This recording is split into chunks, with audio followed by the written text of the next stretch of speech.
Good morning guys, welcome to day 10. It's 7:30 in the morning and it's only 1 degree. Today we ride back to Shigatse via the Yamdrok lake.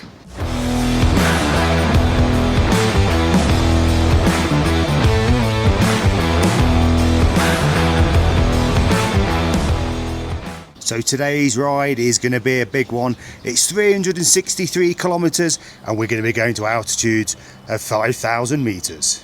Right guys, so everybody's getting kitted up and getting ready for today's ride. Is going to be a long one.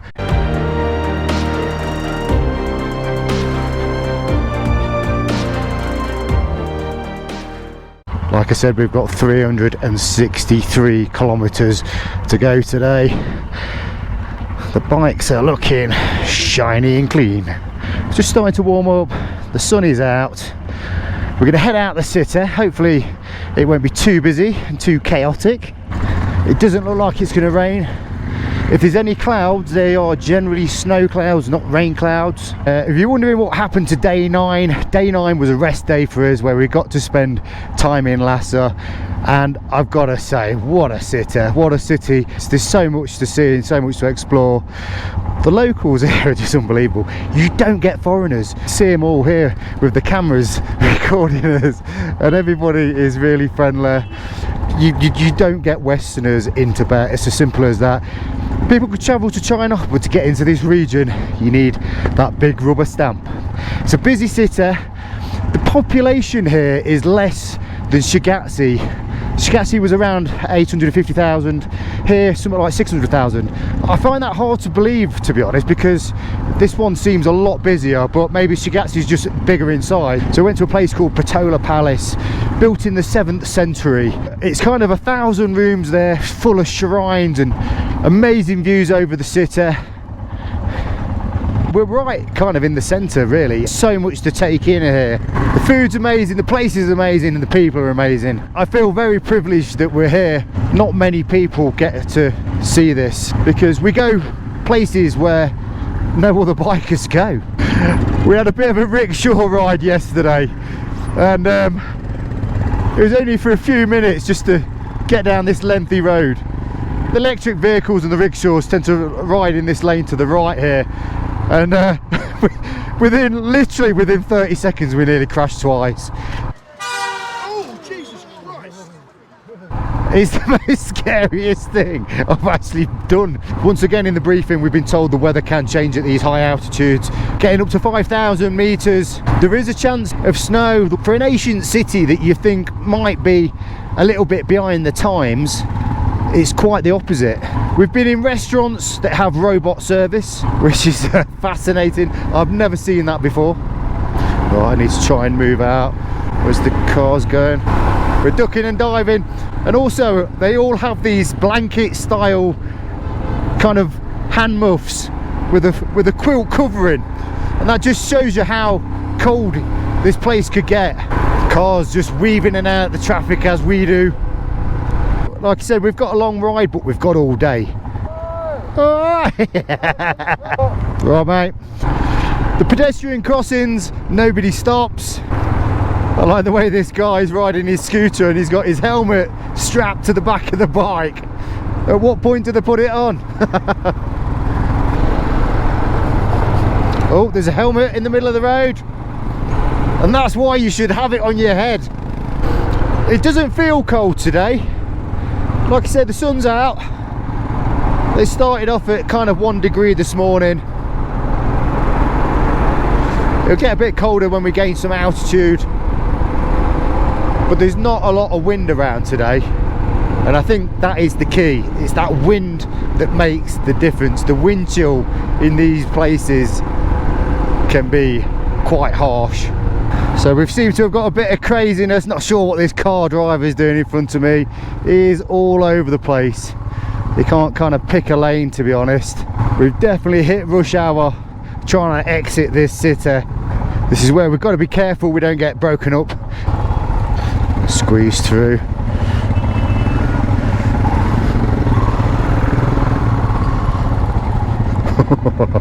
It's getting tight.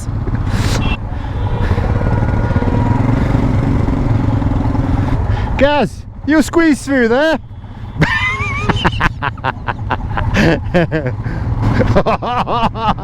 I think I've got Gaz into trouble. You don't overtake the leader. Gaz, don't overtake the leader. That's the #1 rule. I love riding in these crazy cities. It's just bonkers. It's going off here.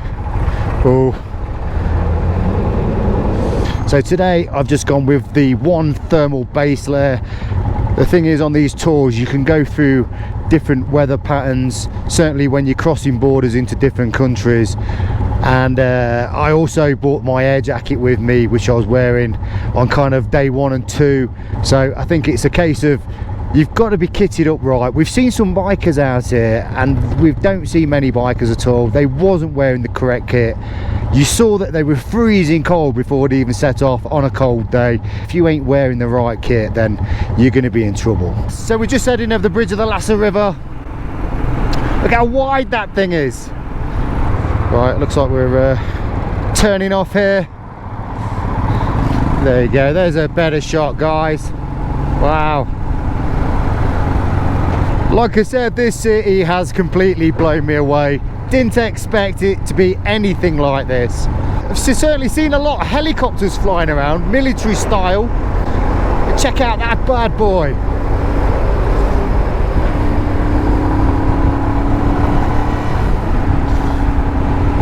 That's probably about the 8th one I've seen this morning. Another one heading just out in that direction. Just had to shut that visor down. When the wind gets going, feels like about a 10-degree difference.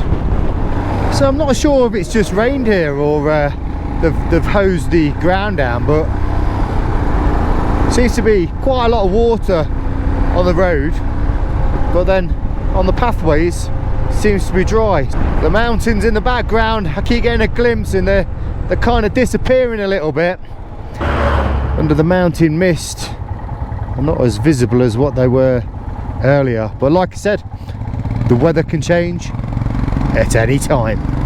Right, so we're just pulling over for a bit of a regroup, having a cup of chai maybe. We're only 73 kilometers into the journey. Now I think we're gonna continue. I don't know if you can see in the background there where the mountains, like I said, are not so visible at the minute. No, I was just saying that to the viewers that yeah, the mountains have disappeared in the background and a bit of a mist around may affect our views. So yeah, it's just a regroup because we're going to be changing direction. There's the support van. We're heading up into the mountains, crossing back over the Lhasa River.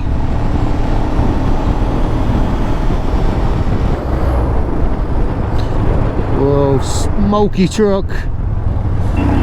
So we're now on some of the twisty mountain roads. Just got to kind of get past some of these vehicles.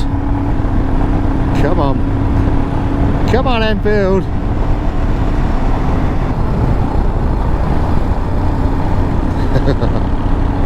Lean it over. It looks like we've stopped again. Maybe we are in a little chai stop. Well, we've got the car parked to ourselves. Wow, yeah, here we are. Middle of nowhere. One thing you find at high altitudes or higher altitudes is that you do tend to pee more. So we've just stopped for our first chai stop, although I've just had a cup of coffee. 75 kilometers into this ride so far, and we're just getting onto these twisty mountain roads. You can see in the distance how the mountains are disappearing slowly. So hopefully when we get to the top at that 5,000 meters, we'll get a good view of the Yamdrok lake. I think just round the corner here, there's a security stop to do. Right, so that is chai time over. Everybody's getting back on the bikes. We're heading this way up into the mountains.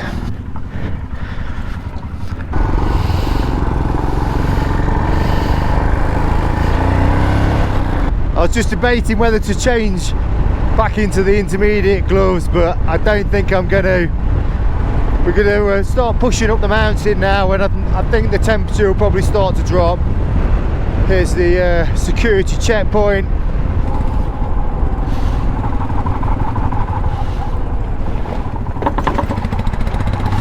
There's nobody in there.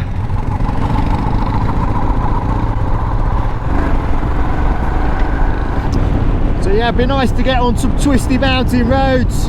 So we've been quite lucky with the weather so far. It's not been too bad. We've only had one morning that's been really cold. We are expected for it to get colder as we make our way towards that base camp in 2 days' time. Whoa. I won't be going for the overtake just yet.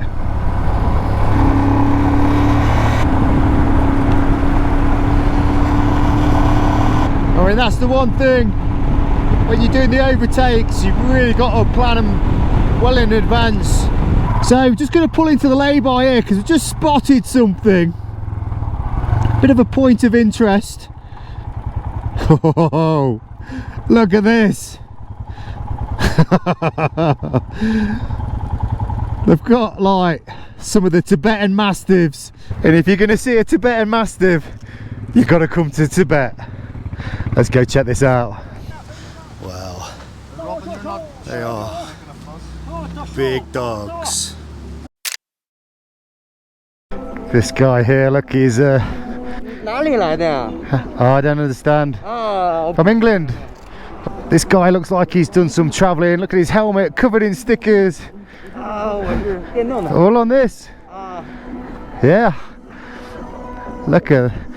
I mean, he is like the mobile disco. He's got 2 GoPros on the go, a little stereo. I think he's like streaming as he goes around. He's got multiple devices for cameras. It's good. Yeah, look at all the controls on there. Wow. Amazing, amazing. So yeah, it's the Tibetan Mastiff. Finally got to see one. The dogs seem well cared for. So right, back on the bikes and we'll continue up the mountains. See, the traffic seems to be backing up a little bit.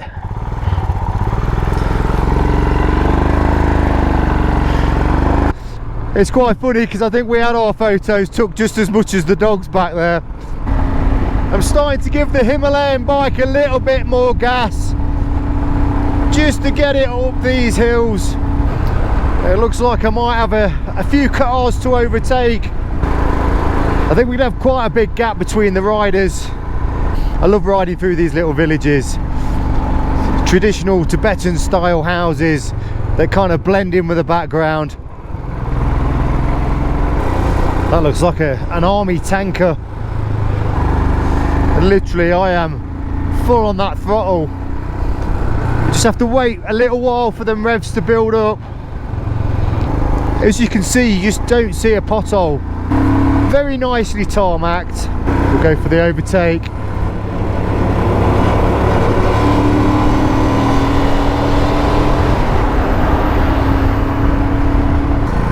I think you could literally scrape your pegs on these bends. Ooh, ho, that was a peg scrape. There was a little bit of a divot in the road though. My arse is off the seat. We're going GP style. Whoa, whoa, them lorries cut the corners. Oh, the views are just absolutely mind-blowing. Here's the fake policeman again, look. Pull over here just so I'm kind of off the road a little bit, but yeah, you can see, look at that. It's like a canyon. Right, I'm going to quickly get going again because I don't want to get stuck behind that army truck again. Most of the roads do have the barriers this time.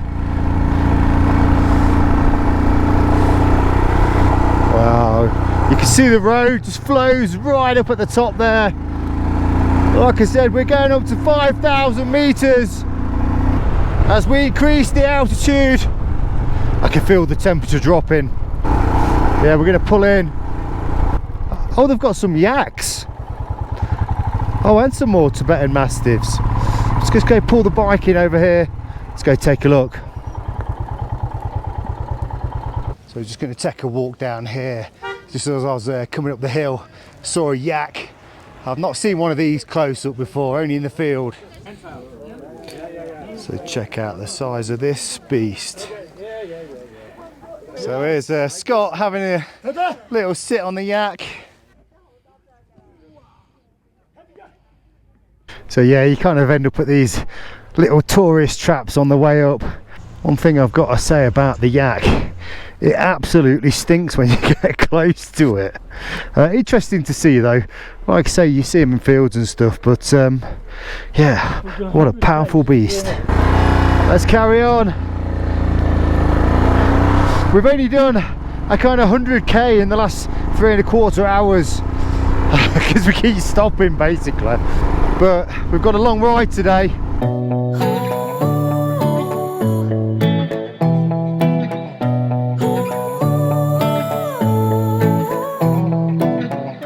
Posting every day, making sure she's in every frame. Who you're trying to impress? Telling everyone, including my friends, that she's. So guys, we just rode to the top here, and as we turn around, wow.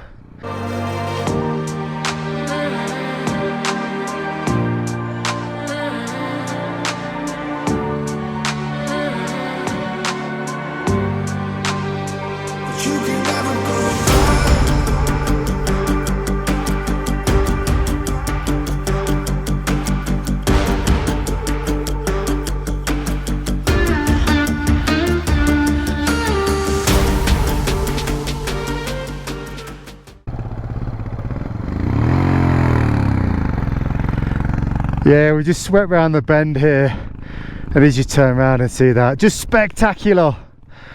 Look how blue that is.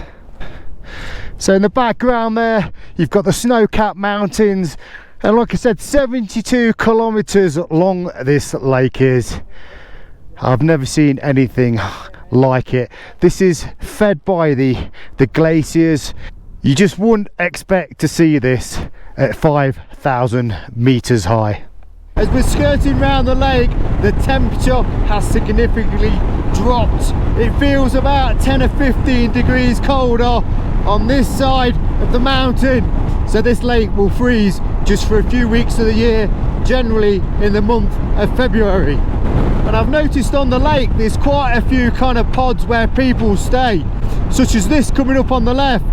These are like got beds in and stuff that people generally stay in.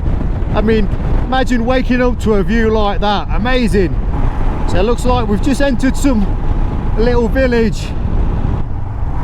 There's nobody about.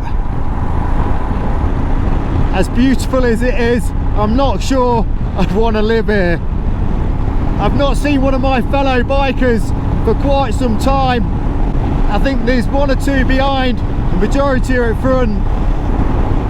So I've kind of done 136 kilometers. I've managed to get it into 5th gear and we're just thumping along. So I've basically come all the way around the lake to the end, and now I'm kind of on the opposite side to where I was. I think some of the other bikers are absolutely miles in front of me. Whoa. I felt the front end go then. So this is like the end of the lake, I think. Well, it kind of stopped, so it must be. That's this truck. There you go. Straight in my lane, look. This place must be really bleak in the winter. I mean, this looks a bit more lively. Got all the pretty little flags. The mountains in the background. God, that wind takes your breath though. Oh, we've got to stop. We've got to regroup.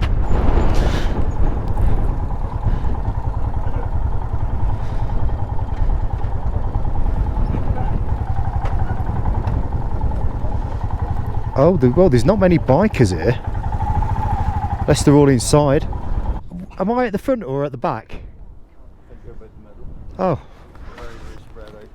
Yeah, I've not seen anybody for ages. I was coming down the road about 5 miles back, and Angelo and Brad were on a dirt track at the side. Right. I waved and rode on, and Angelo called me back. I said, "What's wrong?" He says, "Oh, we see no bikes for hours." And yeah, well, you do question yourself sometimes, don't you, when you ain't seen anybody for ages. yeah, you're thinking, was there a turn somewhere that I missed? But you know, the general rule is you keep going straight, don't you, until you're told otherwise. So we've just stopped for a bite to eat, and our little puppy dog here is very happy, bouncing around. Let's go in and see what the guys are ordering. Like I say, a lot of the menus we see are in Chinese, so we're having to translate them through an app.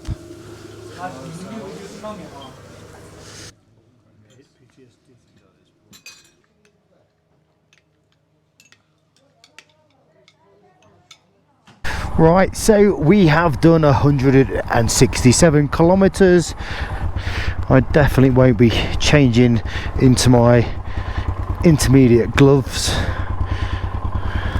because that temperature is definitely cooler. But we've all been fed and watered, and it was very nice. Set off once again.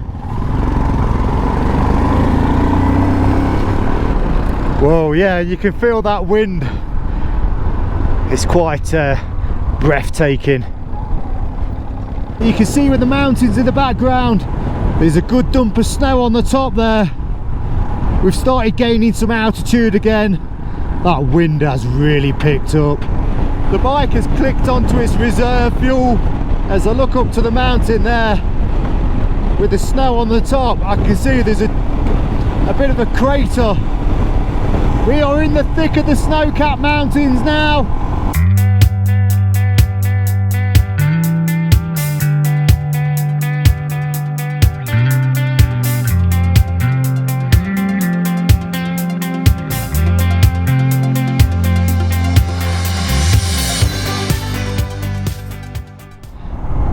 I've just seen a couple of sheep jump from this side of the road into the field there, and I think the car hit one of them.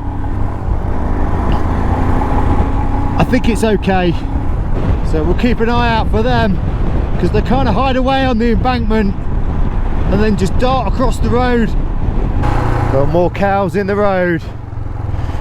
Let's just slow down for them. They get a bit spooked and they can soon turn.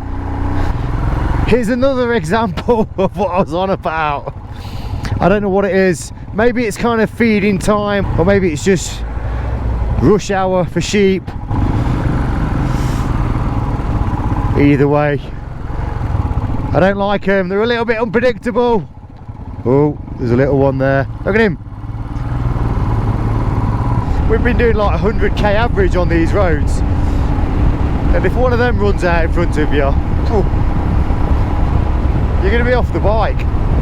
Right guys, so we've arrived back in Shigatse, and we're going to head back to the same hotel we was in a couple of nights ago. I'm glad to get off the bike. I'll be honest, my arse is gone dead. This has been one of my favourite rides. A lot of mountain roads. The scenery has just been unbelievable.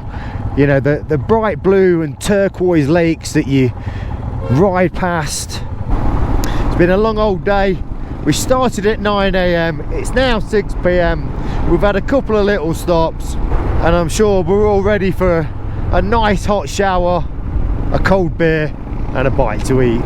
So hope you liked the video guys. If you've not subscribed to the channel, please do so. Give us a like, and I'll see you in the next one. Oh, I thought that barrier was coming down on my head. Oh, I'm getting choked by the fumes. This just hasn't got the legs. I'm not going to make it. The temperature has significantly dropped. A bit more off-roading. I mean, I'm literally in third gear and the throttle is fully open. Bit of tyre slide.